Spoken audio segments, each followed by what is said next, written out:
I look at pictures of me a year and a half ago and I have mixed emotions. I'm sad that I didn't put myself ahead of everything else and make myself a priority, and then I let myself go. Oftentimes didn't even believe that I looked like that because I never wanted to be in pictures and I never wanted to look at pictures. And then today, I look at pictures of myself today and I'm thrilled at what I've accomplished. It's been a lot of hard work and dedication, but I'm proud. I'm proud of what I've done, and it motivates me to stick with it. When I first met Vicky, she stood out in my mind mostly because every time we came back from a workout class, Vicky would pull out her Diet Coke and pull out her Lean Cuisine as if to say, "You can't make me do anything. You're not in charge of me." You think that you need the Diet Coke, you think that you need the latte. It's all ingrained in you that, gee, you can't live without it, when in fact, you can. It didn't surprise me that Vicky came for help. It surprised me how quickly she came for help. I knew how bad I had gotten myself into as far as health-wise went, but it was so much easier just to keep doing what I was doing and not make any changes and just, status quo. I was pretty fit and working out in a timely fashion. And then after my mom died, I just said, screw it. I don't want to do this anymore. It's my best friend. I just lost my best friend. I can't do it. And so I kind of took a step back for about 4 years and I didn't care what I looked like. I didn't care. Food was my comfort. Food was everything to me. It was like, it's always there. And so that's the route I took, unfortunately, but I did. And then I got my act together and I started Atkins. I felt like I was, working out and doing a little bit better because that was the right thing to do. Put my energies in something good.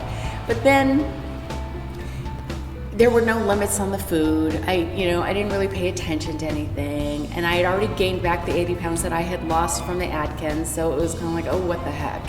And so it set me back, but then I kind of had that comfort again of just eating what I wanted. And my workouts, before I met Jess were nothing like they are now.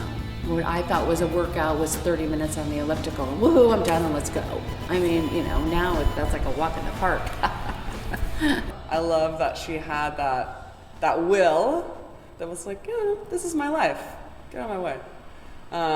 But I also felt that she wanted more. She wanted more from her life. She wanted more from her body. But I let her be. First experience with Jess was a work thing that our employer was promoting. It was going to be once a week, a lunch hour workout, and everything was going to be great. I had no idea what I was in for. I went and did a fitness assessment with Jess and thought, I work out at the gym. I should be okay. Sad story, not happening. Much to the contrary, after we had our first workout, for the first probably 4 days, I could barely sit down. It was like, it was a nice camaraderie thing in our office, but it was a painful camaraderie thing because it was so hard. What prompted me to start the class is I was driving back from an appointment and I was listening to NPR. And they were talking about how people learn. And they said the worst place that people learn and work is either in a classroom or sitting at a desk. I thought to myself, well, that's exactly what everybody in an office does. So I've got to come up with something that maybe can get people to do something differently in our office. And I thought about that I have always worked out, and I was thinking about that. I thought, well, maybe if we have some kind of an exercise class, I can get people doing something different and get fit. And so that's how I originally thought of the idea. It was really a means to get people to move around and work better. As the weeks went on, we got into the CrossFit and the different angles and activities and exercises, and then my fear started to kick in because here I am, this overweight person, and I knew there was many, many, many things that I was not going to be able to do. And to top it all off, I had to do it in front of my coworkers, and I was horrified. When I started working with Vicky, I realized she had some serious convictions. So there was, she was different from a lot of other people in the fact that once she decided she was going to do something, she was going to do it. So I felt like my job was to be there to listen. I would get stomach aches the day before just thinking about what are we going to have to do. But secretly, I liked the being challenged. And it was like, I think it was the start of telling me, you need to make changes. And if it embarrasses you so much in front of other people to do this, you got to make a change. You got to make a change. We had a lot of conversations about what to do and how to do it, and what if I can't do this, what if I can't do that, and off we went, and it was a group thing, so it was easy to stick with it because I had 14 other people watching me. And it became fun. It became a challenge. And I was challenging myself to see how long could I go without a Diet Coke? How long could I go without a latte? And it was a 3-month deal. So I was in, and I didn't want to lose my $50. And I started to feel so much better within a week that I said, keep going. And that was amazing. I mean, I think it's rare that quickly you say, okay, I'm in it. There were a few times she wavered. A few times she came to me and said, well, maybe I should take a break, and it was circling around to help her see why she was doing this.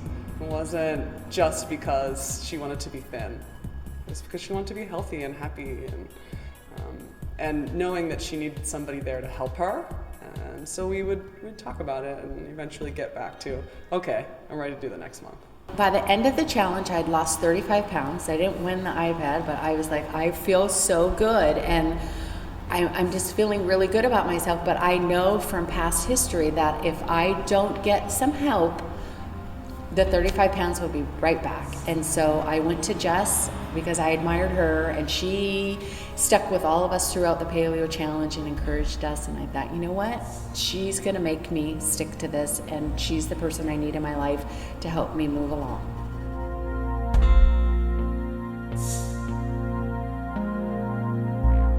I also felt like my job was to be her support because there was nobody at the time in her life that was ready to help her make a change. To help her make things simple, to help her gain an education about her body, her movement, her health, her diet. One of the challenges for me has been the people that I've surrounded myself with in the past, learning that they aren't necessarily the right direction for me. They don't have the same interests anymore that I do in the sense of healthy eating. And it was a little bit of a challenge at first because I felt left out a lot, and like, no, I can't go there because, not that I can't go there, I choose not to go there because I don't want to eat that kind of food, and I don't eat like that anymore. So I've had to establish and make all new friends, which has been a great thing. It's been nice, and it's, at the gym, I've got a lot of great friends that are in the same situation where at first they were wondering what I was doing, and then they took a real interest in me, and we've developed really good friendships. And there's some people that I've had to leave behind only because they're going a different direction than I am, and it's not healthy for me to be around a lot of the things that some of these people do, and that's my choice. I choose to do that because I've chosen to, be healthier and live a better lifestyle than what I was living and caring about. Too hard of work to just put it on the back burner. Everything is a choice. Nobody's making you do anything. So if you choose to eat healthy, that's your choice. If you choose to have a Snickers, great. But, if you make that choice, it may set you back, it may not, but then you get over it. You move on, you go back to doing what you're doing. If an employee feels happy, they're working better. They feel good about their work. So for her, I've seen that difference. I see how she looks in clothes. It's like a different person. If you look at a picture before and after, it's like those magazine articles you always see. We have one in the office. My joke is that I'm only getting half the person that I originally hired.